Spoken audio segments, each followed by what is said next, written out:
Selamat mendengarkan podcast ini. Kalau kita masih hidup, itu berarti kita masih memiliki kesempatan untuk belajar lebih menghormati dan mengasihi Tuhan.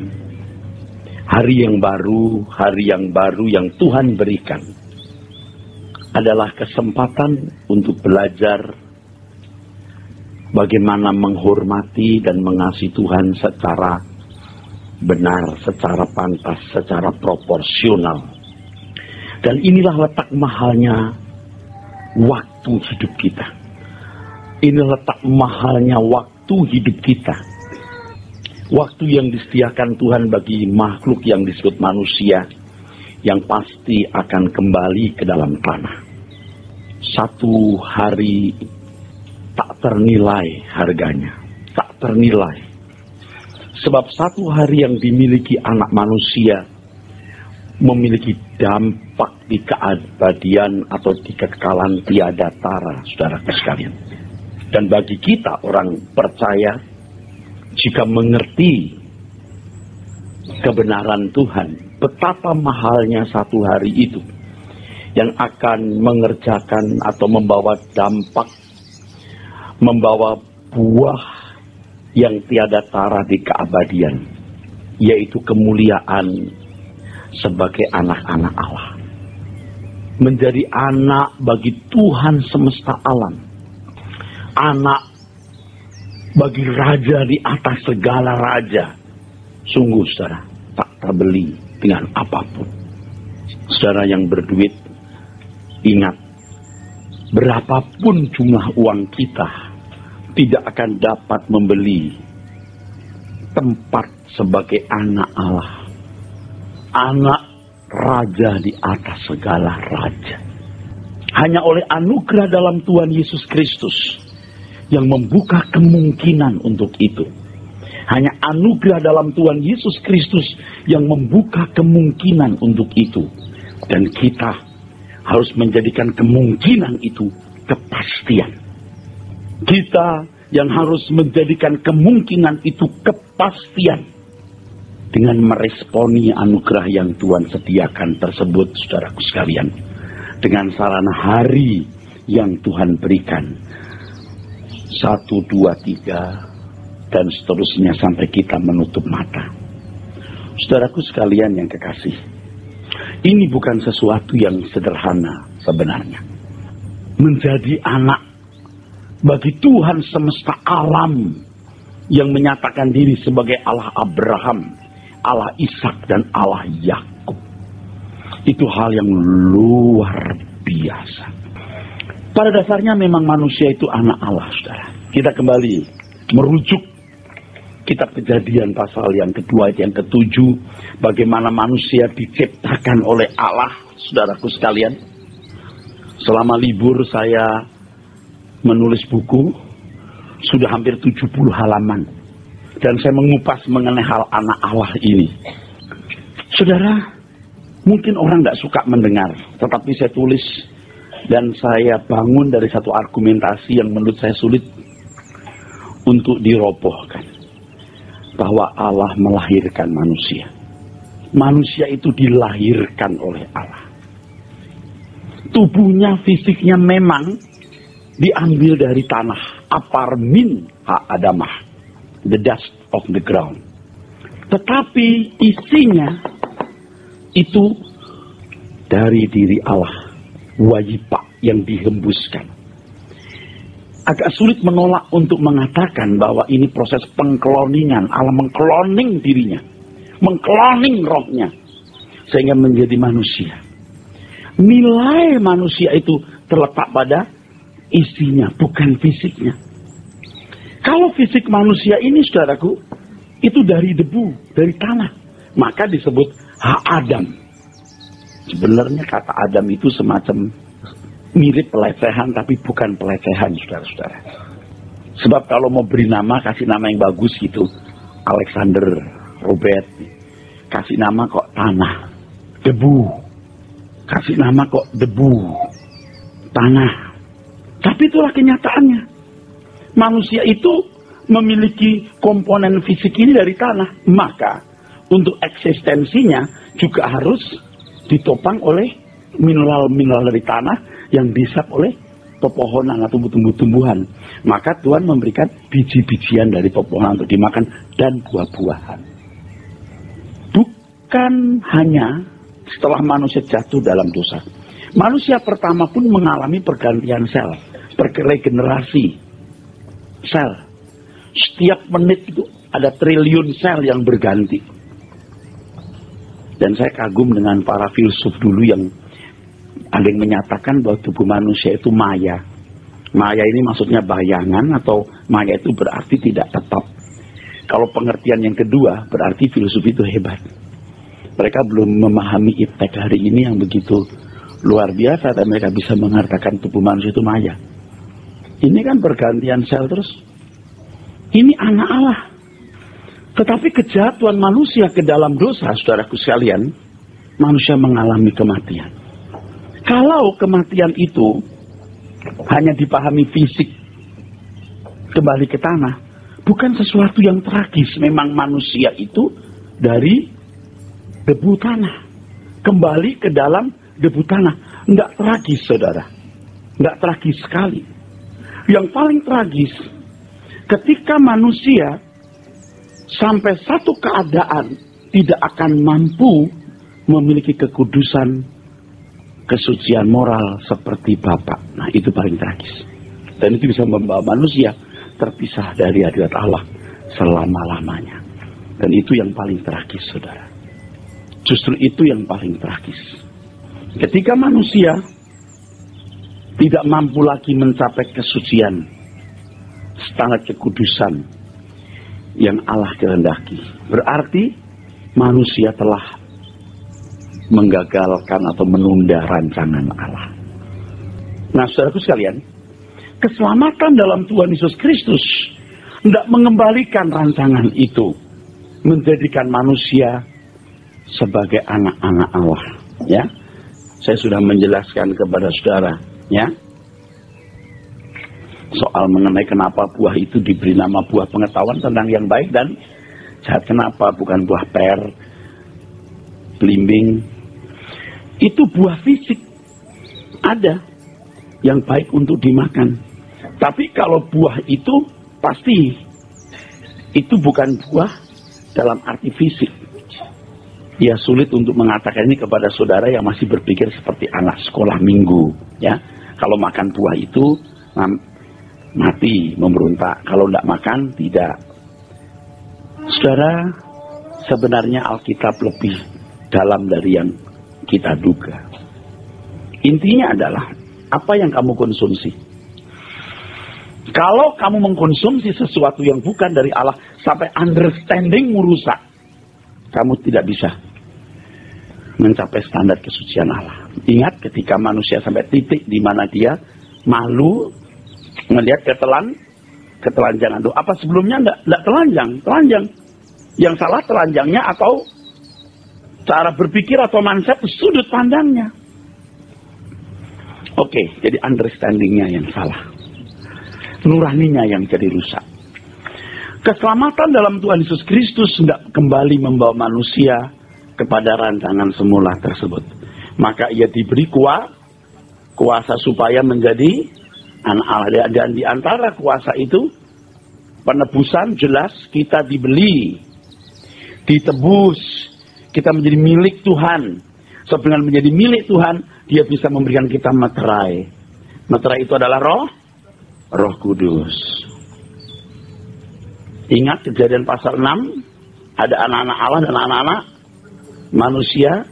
Anak-anak Allah itu ada orang-orang yang masih punya kemungkinan dipimpin oleh Roh Allah, tapi ketika manusia, maksud saya, anak-anak Allah, keturunan Set yang masih bisa dituntun oleh Roh Allah, kawin campur dengan anak manusia yang keturunan Kain, dan Allah berkata, daging adanya, maka Roh Allah undur. Nah, di zaman penggenapan, zaman anugerah, Roh itu kembali dimeteraikan. Diberi kuasa, exousia, right, privilege, hak privilege, supaya menjadi anak Allah. Kita buka dulu Roma pasal 8 ayat 14. Roma 8 ayat 14, saudaraku. Roma 8 ayat 14, demikian firman Tuhan. Semua orang yang dipimpin roh Allah adalah anak Allah. Ya, saudara, di dalam bahasa Yunani ada dua kata yang diterjemahkan oleh bahasa kita, bahasa Indonesia, dipimpin. Dipimpin. Yang pertama, aku. To lead, to bring, to carry. Yang kedua, stoiko. Stoiko. Ini di Roma berapa tadi? 8:14. Nanti kita lihat juga Galatia pasal 5 ayat 18. Stoiko ada di Galatia pasal 5 ayat 25. Yang dipimpin oleh Roh Allah adalah anak Allah. Tidak mungkin manusia menjadi anak Allah tanpa dibawa, tanpa diago oleh Roh Allah. Tidak mungkin. Allah memberikan kita modal, capital, kuasa, privilege, supaya menjadi anak-anak Allah. Ini Roh Allah membawa kita. Tetapi saudara, kalau yang dibawa tidak bisa. Tidak bisa. Kalau dibawa tidak mau, tidak bisa. Tadi saya mengucapkan satu kalimat. Kemungkinan itu harus menjadi kepastian. Nah, kita baca Galatia 5 ayat 25. Galatia 5 ayat 25. Jikalau kita hidup oleh roh, baiklah hidup kita juga dipimpin oleh roh. Nah, dipimpin di situ stoikomen. Juga diterjemahkan bisa to lead, tapi juga bisa berarti berjalan seirama. Seperti marching, seperti berjalan, marching. Berjalan seirama. Hebat sekali, saudara. Ini bukan sekarang, Anda lihat aja kamu sendiri. Begitu nggak tulisannya? Ya. Berjalan seirama. Nah, ini prosesnya gimana, ya? Kita harus tahu. Tadi saya katakan dipimpin aku, to bring, itu di Roma 8:14, juga di Galatia pasal 5 ayat 18. Tentu kita harus jujur kalau belajar Alkitab itu harus misalnya satu kata dipimpin. Di mana ada kata dipimpin? Ada kata stoiko, stoikomen. Ya, di mana ada? Eisomen pneumati, pneumatikai stoikomen. Jika kamu telah hidup oleh roh, baiklah kamu dipimpin. Tapi teks aslinya stoikomen. Terjemahan bahasa Indonesia versi lama, berjalan di dalam roh. Terjemahan bahasa Inggris, walking in the spirit. Terjemahan kita, dipimpin oleh roh. Saya nggak ngerti itu. Nah, yang membuat orang bisa bingung itu kalau baca Galatia 5:18. Ini juga dipimpin. Oke, baca dulu. Galatia 5 ayat 18. Akan tetapi, jikalau kamu memberi dirimu dipimpin oleh roh. Nah, dipimpinnya pakai aku itu. Terus? Maka kamu tidak hidup di bawah hukum Taurat. Nah, tapi di bawahnya kata stoiko juga diterjemahkan dipimpin lagi, mesti berjalan seirama. Stoiko, eisomen pneumati kai stoikomen. Teks aslinya begitu tuh di Galatia 5 ayat 25, ya. Saudara, Galatia 5 ayat 18. Kalau kamu memberi dirimu dipimpin oleh roh, kamu tidak hidup di bawah hukum Taurat. Artinya begini, kamu bisa benar bukan karena hukum. Kamu bisa baik bukan karena ancaman peraturan, tapi karena kamu punya irama. Jadi bukan karena ada hukum kamu jadi baik, tapi karena ada irama dalam dirimu. Maka ayat berikutnya menghasilkan buah-buah roh. Betul? Ada buah roh, buah daging. Irama. Pohon mangga tidak mungkin menghasilkan buah durian. Tidak mungkin. Pasti keluar mangga. Itu sudah kodratnya. Iramanya dari dalam keluar, gitu saudara, ya. Dalam apa keluarnya begitu. Jadi Seseorang bisa menjadi baik bukan karena ancaman, bukan karena peraturan atau karena hukum, karena menjadi baik. Nah, lalu di ayat berikutnya buah-buah ya, ada buah roh, buah daging. Lalu ayat 24 tadi belum kita baca. 24 perlu.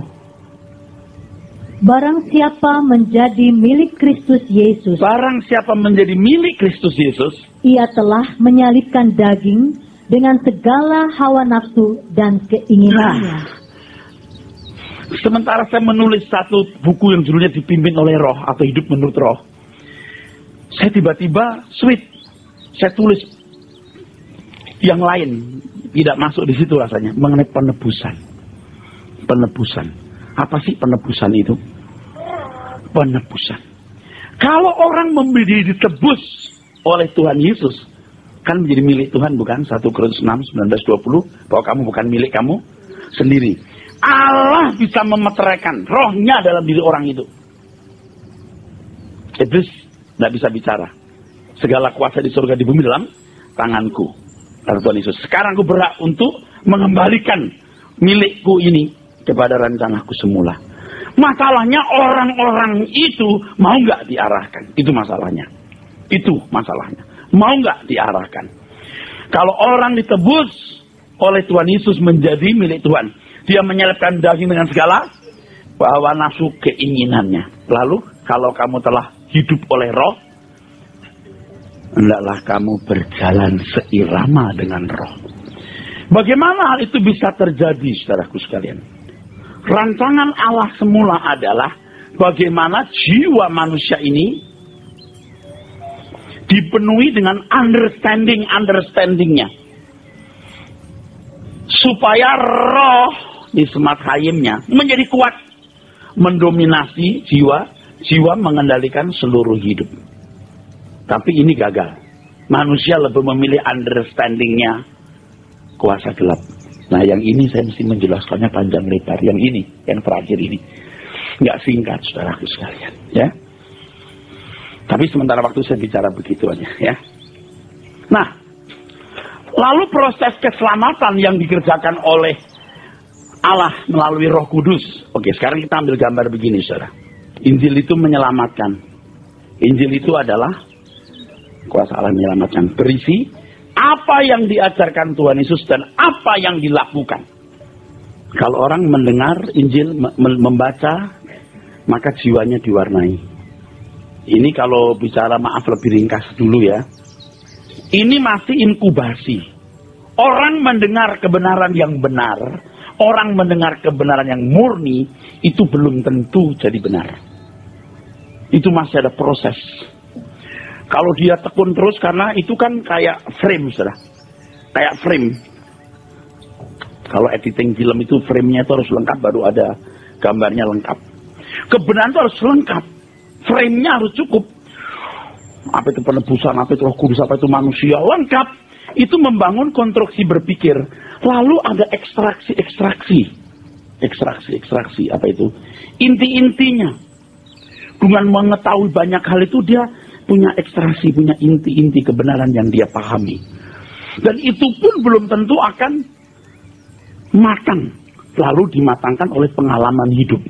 Roma pasal 8 ayat 28. Nah, Roh Kudus yang dimeteraikan itu kerja di wilayah ini. Membawa kamu kepada segala kebenaran. Membawa kamu kepada segala kebenaran. Dan tidak banyak orang yang terus terang mengenal kebenaran ini. Dan Tuhan sering menutup bagi orang yang tidak menghargai. Dan menyampaikan perumpamaan, orang bingung. Lalu murid-muridnya ngomong, Tuhan kok nggak kasih tahu banyak orang? Orang pada nggak tahu. Yang nggak punya diambil daripadanya, yang punya dikasih lebih banyak. Maksudnya, kamu yang memperjuangkan pengiringanmu kepadaku, ku beritahu artinya apa. Ku beritahu apa artinya. Ku tambahkan lagi sampai kamu ngerti. Bagi yang nggak mengerti, makin nggak ngerti. Ya sudah. Jadi Tuhan itu murah tapi tidak murahan. Tolong. Amin.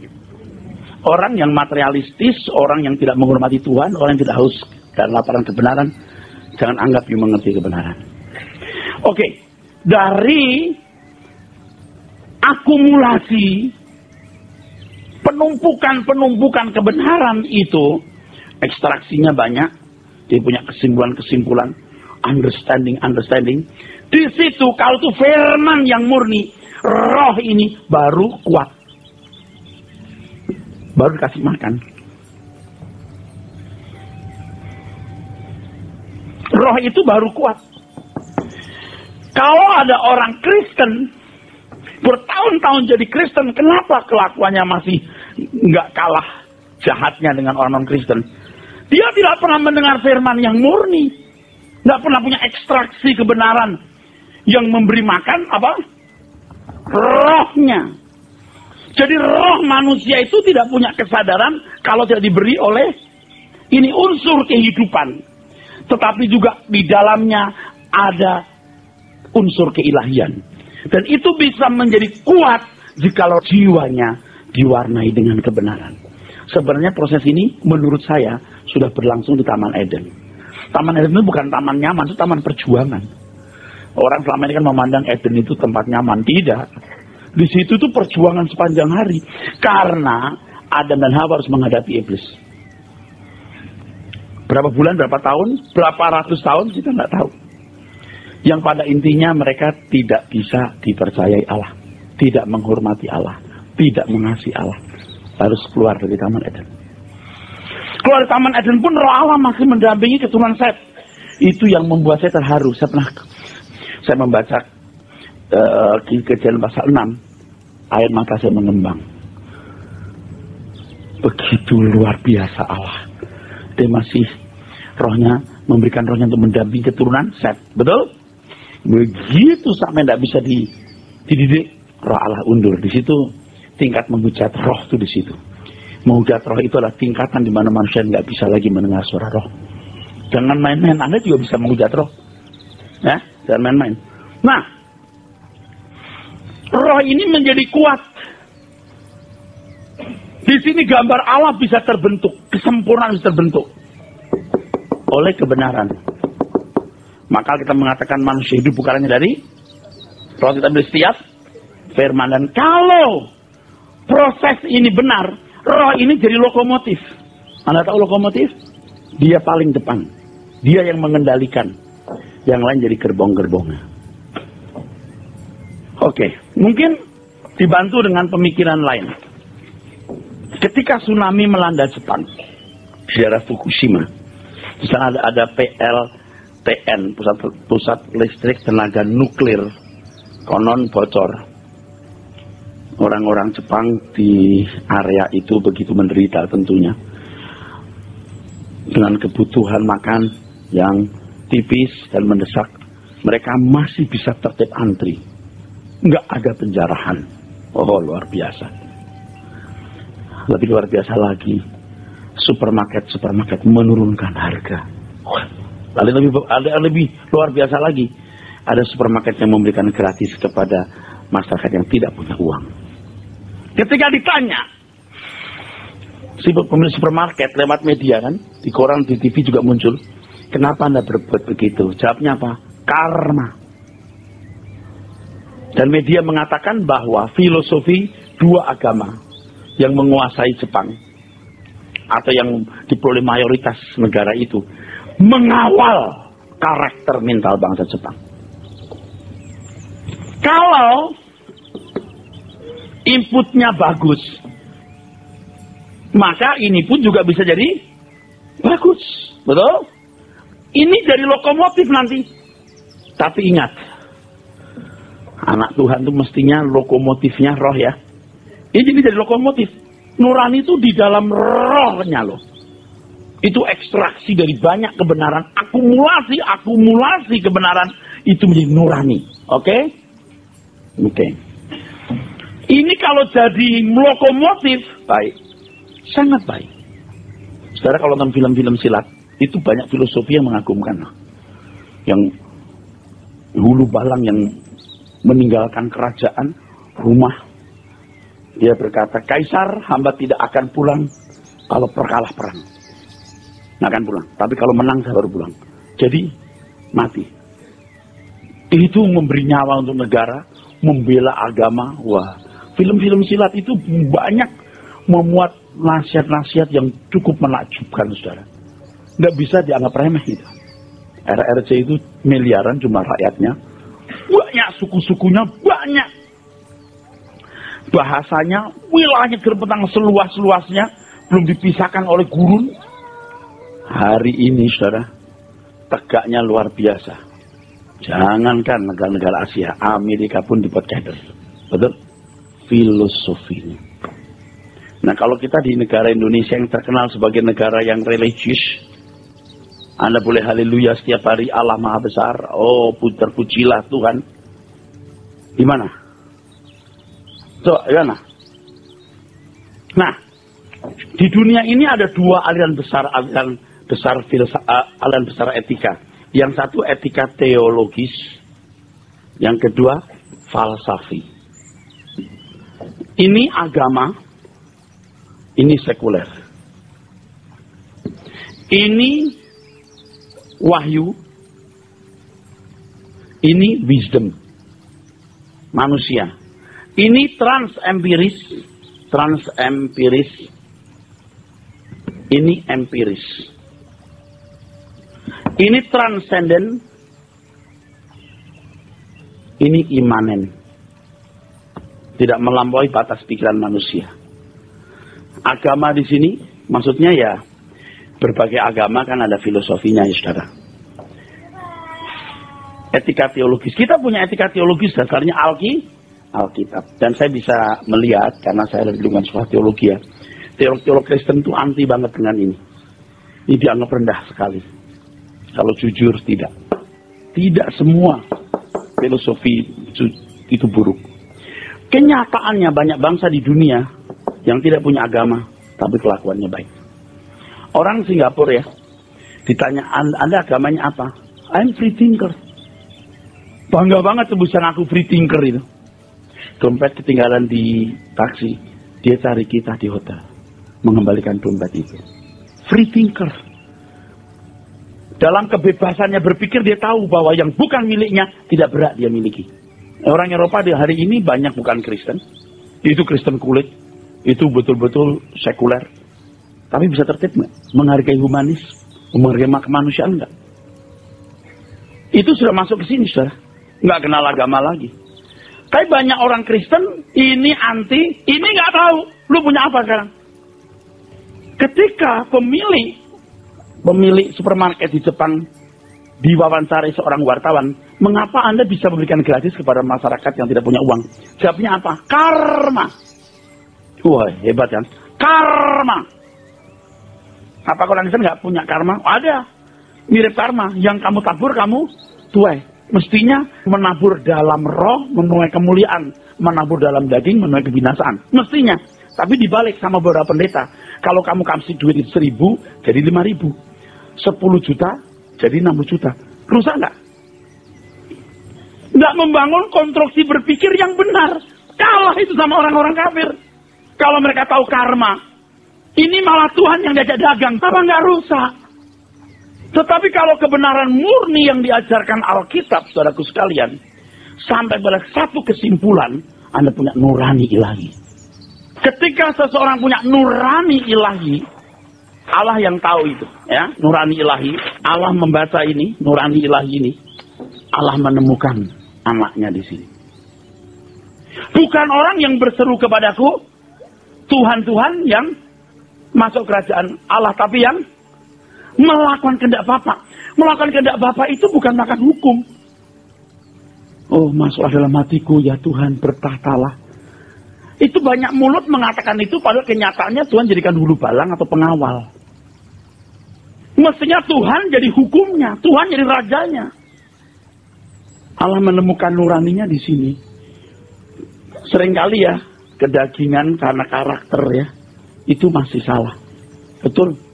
Tapi orang yang punya nurani berkembang, pertama, dia tidak pernah merasa sudah sempurna. Dia akan merasa masih jauh dari kesucian Allah. Karena dia akan melihat kesucian Allah dan mementingkan dirinya jauh. Yang kedua, dia akan selalu sadar waktu dia bersalah. Kedagingan ini masih sekali-kali muncul, aduh salah, ya. Tapi nuraninya terus dengar firman. Nanti jadi lokomotif ini. Terus menguasai jiwa, terus kuat. itu baru permanen. Kamu bisa hidup tidak di bawah hukum Taurat. Ini loh tujuan pelayan tuh di sini. Saya kan banyak orang Kristen udah puas. Engkau mulia Tuhan. Engkau baik Tuhan, kami puji, kami sembah namamu. Lalu berarti memuliakan Tuhan sudah itu? Ya. Ya enggak dong. Tuhan melihat you punya nurani dan dari nurani ilahi enggak. Lihat orang-orang Kristen yang terhormat. Bagaimana memperlakukan pembantunya. Enggak terhormat. Tidak memanusiakan manusia. Kalau nurani orang sudah benar, apapun yang dilakukan sesuai dengan hati, dengan Bapa. Kalau seorang pegawai setelah 25 tahun ikut seorang bos, apalagi 30 tahun, lalu bos mau pergi keluar negeri 6 bulan, saya 6 bulan mau keluar negeri nih Cong, kamu tolong jaga deh ya 6 bulan.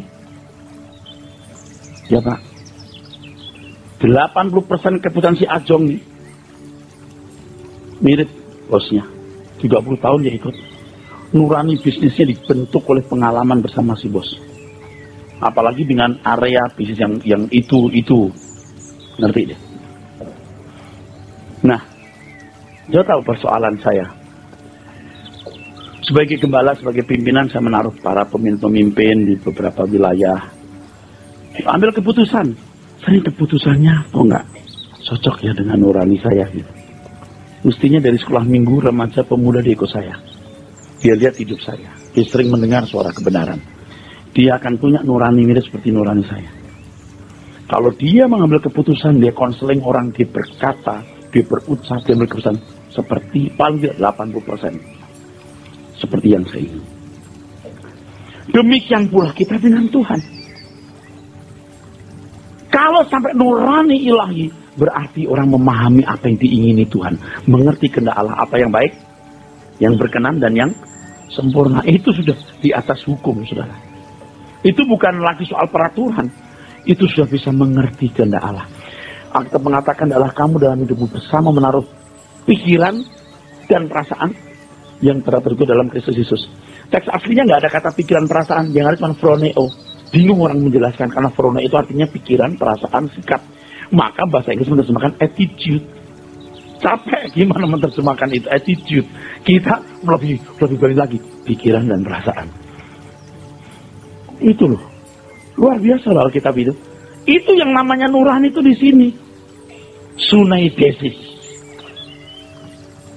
Nah, Tuhan mau menemukan nurani ilahi. Nah, kalau nurani sudah benar, tubuhnya dikubur, nanti kasih baju baru. Jadi seperti Bapak, like father, like son, baru kasih. Ini sekolah. Mungkin Anda punya kedagingan emosi masih budak-budak. Buar, kalau marah, ceduar. Tapi Anda tahu, aku salah tadi itu, salah. Itu bisa terjadi, kita nggak bisa bilang langsung, wah itu orang belum dewasa, belum tentu. Kelemahannya di emosi, temperamen dia. Tapi dia meratapi kesalahan itu. Dengar firman lagi. Lama-lama itu hilang sendiri nanti. Bukan hanya hilang, luar biasa perubahannya. Makanya orang tidak boleh tidak mendengar firman. Nggak boleh nggak mendengar kebenaran. Nggak boleh, harus dengar firman yang murni. Maka kalau firman yang murni, rohnya diberi makan. Istilah gampangnya ya, roh diberi makan. Manusia hidup bukan hanya dari roti, tapi dari setiap firman. Diberi makan dia. Jadi kuat rohnya. Nah, nuraninya ini yang jadi kuat maksudnya. Nggak boleh kompromi, firman bicara apa mesti seperti itu. Dan epicentrumnya harus Injil. Nah sekarang kalau pungut ayat Yesaya, ayat di Mazmur, ditafsirkan suka-suka. Roh manusia, ogah, itu bukan firman yang murni. Malah dikatakan, manusia itu bukannya dari roti, tapi dari siap yang keluar dari mulut Allah. Ngerti gak kalimat itu? Nggak boleh di karang-karang. Tahun ini, tahun pemulihan. Dari mana tahunnya? Di Yesaya. Yesaya ngomong kapan, untuk siapa, pada waktu mana. Itu kejahatan loh saudara. Nggak boleh begitu. Apa kita nggak boleh Pak ambil ayat perjanjian lama? Boleh, konteksnya harus dilihat. pelajaran rohaninya apa di balik itu? Hikmahnya apa? Baru itu kebenaran. Tapi kalau saudara nggak belajar Alkitab kan pokoknya ayat diambil dari Alkitab, kitab suci itu namanya ayat suci. Yang suci itu bukan kalimatnya, pengertiannya, understandingnya.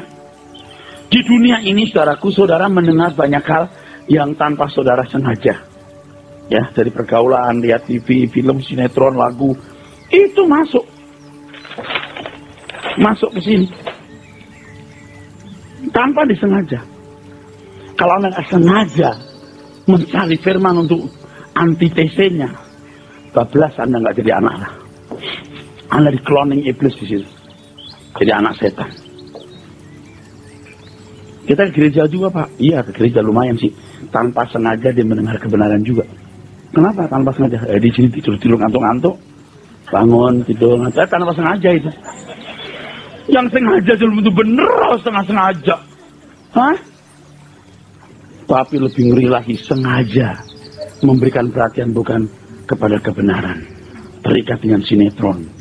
Jiwanya terikat di situ. Terikat dengan tontonan. Bukan tidak boleh nonton.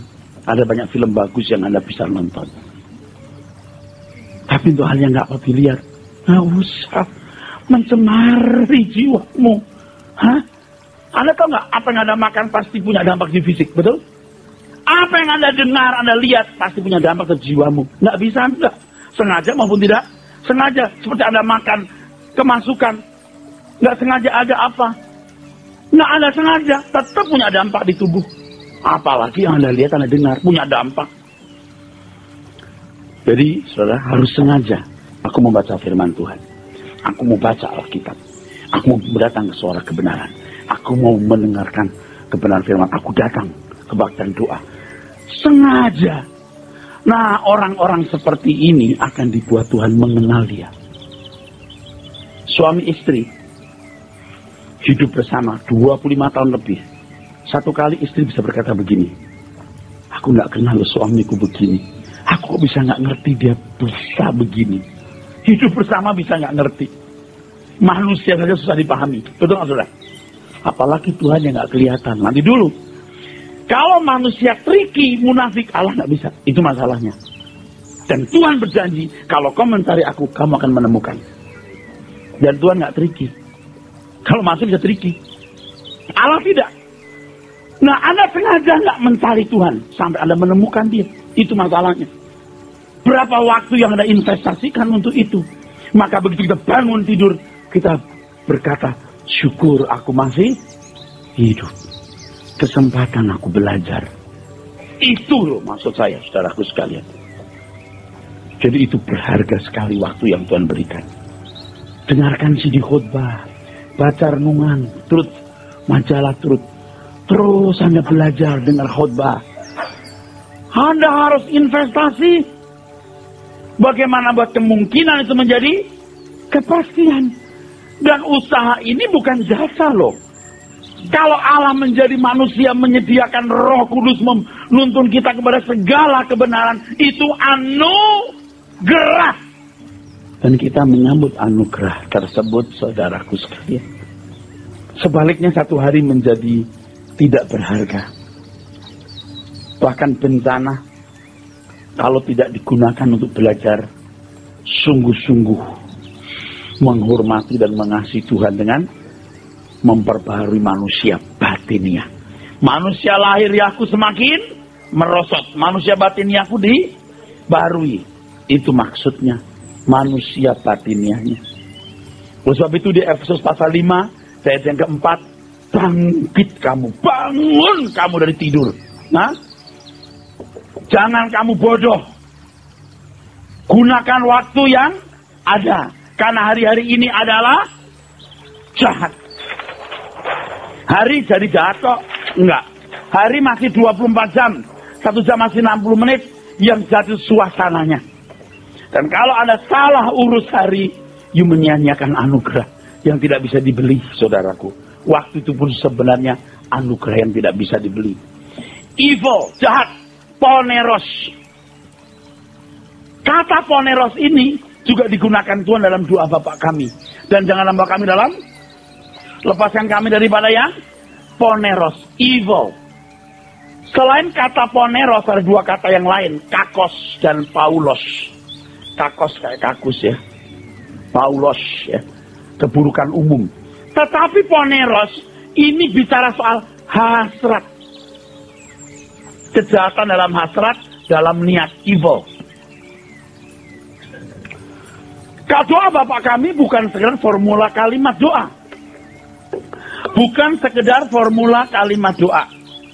Bapak kami, doa Bapak kami juga bukan sekedar tuntunan doa, tapi tuntunan kehidupan, formula kehidupan. Jadi kalau orang berkata, berikanlah kami makan kami pada hari ini secukupnya, itu artinya aku bergerak bekerja. Oke, amin. Dan kalau kita berkata, lepaskan kami dari yang jahat, artinya aku harus membuang semua poneros di dalam diriku. Niatan-niatan jahat. Ini nuraninya. Di nuraninya. Ini nggak bisa sebentar, Pak. Ini perlu waktu panjang. Banyak orang baik, kasih persembahan, ikut pekerjaan misi atau bantu gereja. Itu bukan hal yang luar biasa. Anda ngerti nggak yayasan-yayasan agama lain yang bisa membangun rumah-rumah untuk rakyat miskin, kirim beras berton-ton, yang sakit katarak dioperasi, ada yang kanker puluhan juta dibayari. Itu bukan sesuatu yang jahat loh, yang sangat baik, bukan hanya baik, sangat baik. Lalu Anda punya kebaikan di mana? Nggak jelas, nggak perlu Pak, yang penting anugerah. Ngerti nggak anugerah itu apa? Apakah yang bisa dikhususkan namamu, lepaskan dari orang jahat. Lalu lepas gitu. Apal sekali doa Bapak kami di gereja, di rumah, di kuburan, mengucapkan kalimat doa itu. Tapi ngerti nggak Anda berjuang untuk melepaskan dari poneros? Bukan orang yang berseru kepadaku Tuhan, Tuhan. Di sini kita mau baru mendapat jawaban.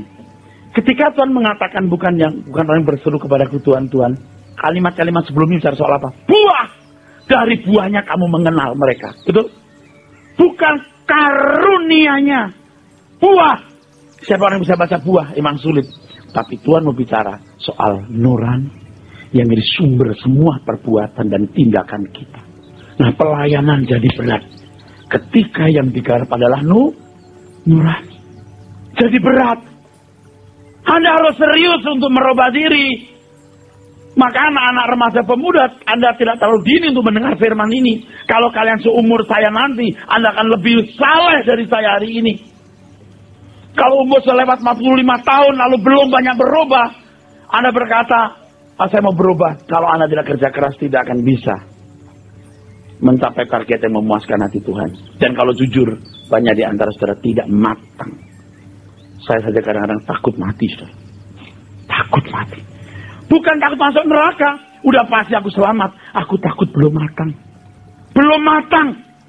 Belum benar-benar memuaskan hati Bapak di surga. Nah, sekarang kalau kita masih punya kesempatan, ayo kita berubah. Kita bangun tidur, kita buka mata, kita berkata, Tuhan, syukur aku masih hidup. Amin.